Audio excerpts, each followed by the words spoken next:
এই যে তোমরা ছেলেরা যারা এই সেলুন কাটিং চুল কাটো, তোমাদের এই সবগুলো ইহুদিদের চুল।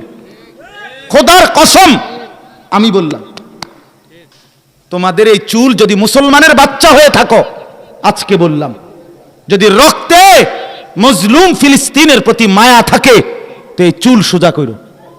এই চুল নিয়ে স্লোগান দিও না কোনোদিন। এই চুল নিয়ে না না, মাথা নোয়াইলে দোস্ত আড়াল করা যাবে না, মাথা নোয়াইলে সমাধান না। ওঠ পাখি, তোমার তুফান দেখলে বালির ডিবির মধ্যে মুখ ঢুকায় দেয়, বলে জানা আমি তো দেখি না। না, এই কথা বললে হবে না। চামচিকার বাদুর আলো দেখলে চোখ বন্ধ করে রাখে, বলে যে না আমি তো আলো দেখি না। না না, তুই চোখ বন্ধ রাখছ বেটা, তুই চোখ খুলবি না, তাই তো দেখবি আলো। কথা বোঝেন নাই আপনার? প্রিয় বন্ধু, হাইসো না। গুনার কথা বলার পর, মজলুমের কথা বলার পর তোমার মুখে যদি হাসি দেখা যায়, তুমি প্রতিবন্ধী, তোমার মানসিক সমস্যা, তোমারে পাবনা হসপিটালে পাঠানো উচিত।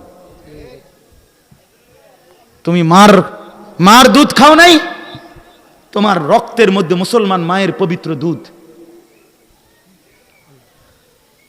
তুমি মুসলমানের ঘরে জন্ম নাও নাই, তুমি কেন বেঈমানের চুল রাখলা? বলো ছেলেরা, এগুলো ইহুদিদের চুল। ইহুদিরা অপেক্ষমান কেন? এই ফিলিস্তিনে কত দিক বলা, এখানে কেন তারা এসে বাড়ি করলো?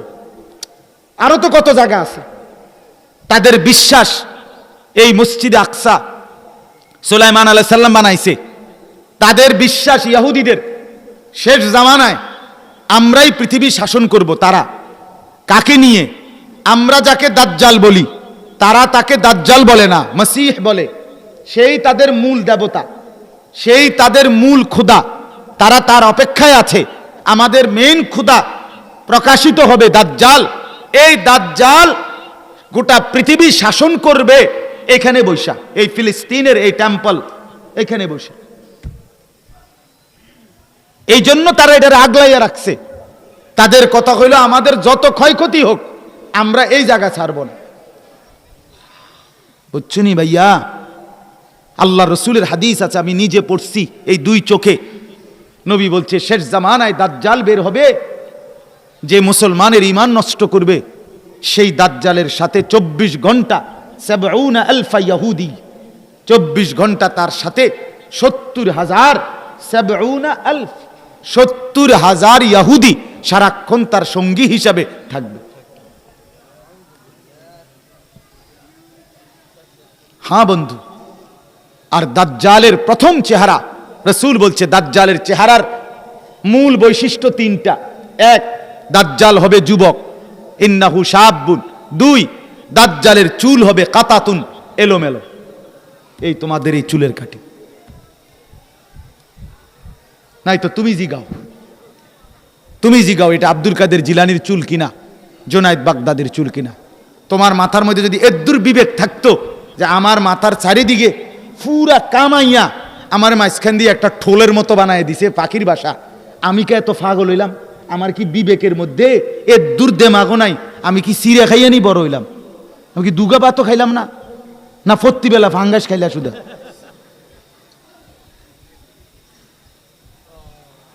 না না না, আপনি বলেন না তাইলে। আর এদ্দুর দিমাগও কি থাকবে না আমাদের? এদ্দুর লজ্জা থাকবে না? এজন্য প্রিয় ভাই, যদি মার পবিত্র দুধ খেয়ে থাকো মুসলমানের, তাহলে মুসলমানের এই বিপদের মুহূর্তে আমার অনুরোধ, তোমরা ছেলেরা যে কয়জন শুনছো আমার কথা, আমি আমার চিৎকার দিয়েই যাই। আমি এক ফেরিওয়ালা, সবসময় বলি, আমি বক্তাও না, ওয়াইজও না, সারাদিন চিৎকার চেঁচামেচি করি। এই এক ফেরিওয়ালার মতো চিল্লাচিল্লি করি। এক কথা নওজওয়ানদেরকে নিয়ে ভাবি, মুসলমানের এই ছেলেরা যদি ফিরে না আসে, আগামী দিনে ইমাম মাহাদির পক্ষে লড়বে কে? আমাদের এই ছেলেরা যদি মোবাইলে সারা রাত উলঙ্গ ছবি দেখে, নাচ গান দেখে, নর্তকীর ছবি দেখে, শরীর নষ্ট করে, যৌবন নষ্ট করে, শারীরিক ক্ষমতাটাও যদি নষ্ট হয়ে যায়, আল্লাহর দ্বীনের জন্য জানবাজি রাখবে কে বন্ধু? তুমি বলো না ভাইয়া, তোমার বয়স 18 বছর, তো তুমি যদি ইসলামের জন্য কষ্ট না করো তো 80 বছরের বুড়ো চাচানি লড়বে? বলো ভাইয়া, তুমি কও। তুমি মুসলমান, খোদার কসম, কাফের আর বেঈমানের মতো যতই সাজো ভাইয়া, দুশ্মন যে সময় জুলুম করবে, অত্যাচার করবে, সেদিন কিন্তু হুজুর দেখে শুধু মারবে না। আজকে ফিলিস্তিনে যে গাজা উপত্যকায় ইহুদিরা মুসলমান মারছে, শুধু পাঞ্জাবিওয়ালাদেরকে তো না, রোহিঙ্গা মুসলমান করে যে মারছে শুধু হুজুরদেরকে তো না। তো তো কে তোমারে বলল, কে তোমারে বলল তোমারে ছেড়ে দিবে?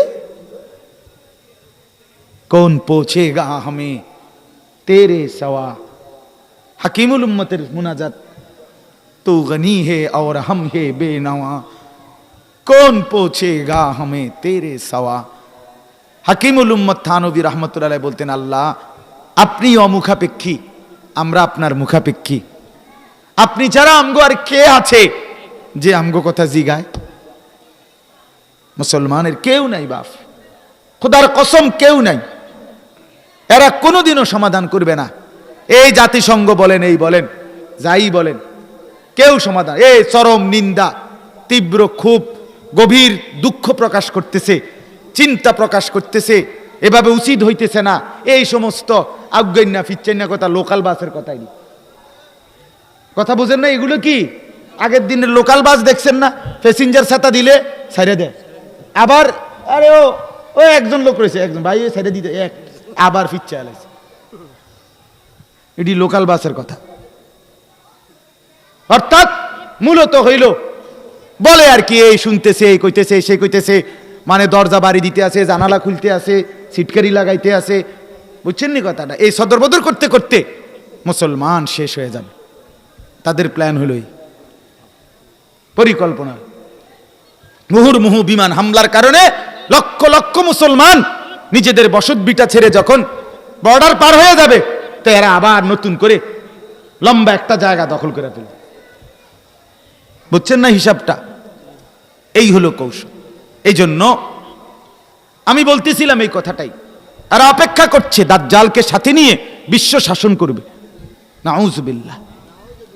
এই জন্য ভাই আমার, বাপ আমার, অনুরোধ আমার, তোমরা এই একটা ছেলেও যদি এখন নিয়ত করো না, কও হাত উঠে কও একটা ছেলে যে ভাই আমি ইনশাআল্লাহ হুজুর এই চতুর্দিকের বড় চুল কাইটা ফেলমু, বলেন, এটা একটা প্রতিবাদ হবে ফিলিস্তিনের পক্ষে। না না, যাদের চুল স্বাভাবিক তারা না, যাদের চুল বড় সাইডে এদিকে এদিকে বাড়া চুল, আপনারা বলেন, হাত উঠান, হাত উঠাও মিয়া। যাদের চুল স্বাভাবিক তারা না, উঠাও উঠাও। আরে তোমার রক্তে যদি মার দুধ থাকে তো উঠাও হাত। তুমি মুসলমানের বাচ্চা না? তোমার মা তোমার দুধ খাওয়ায় নাই? বলো, ব্যাটকাইও না। ব্যাটকাইলে হাত উঠানোর দরকার নাই তোমার। তোমার মতো দুই চার ব্যাডই, আমি আগেই বলছি না, আল্লাহর জন্য জান না দিলে ইসলাম থামবে না ইনশাআল্লাহ। ইসলাম বিজয়ী হবে। ওয়া আনতুমুল আলাউন, আল্লাহর ওয়াদা, ইসলাম বিজয়ী, ইমানদার বিজয়ী। কিন্তু তোমরা চুল কাইটা ফেলবা ভাই, বলো ইনশাআল্লাহ। চতুর্দিকে সমান চুল রাখো। কোন নারীরে দেখাইবা? কোন নর্তকীরে দেখাবার লাগে এই চুল রাখছো? কোন নর্তকী দেখে তোমারে বলবে সুন্দর লাগছে? কোন নর্তকীর জন্য? যেই বেপর্দা চরিত্রহীন নারী, যারে দেখে তুমি হাসি দিছ, তার তো চরিত্র নাই, তার তো আখলাকই নাই। হ্যাঁ,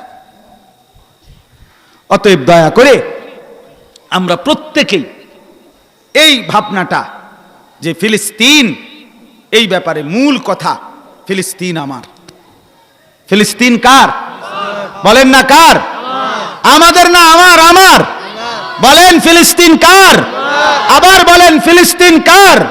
অতএব 1 ইঞ্চি জমিন আমরা মুসলমানদের জমিন, এটা ইমানদারের জমিন, এটা আমরা 1 ইঞ্চি জমিন ইহুদি বেঈমানরা নেবে, আমরা এটা মানি না।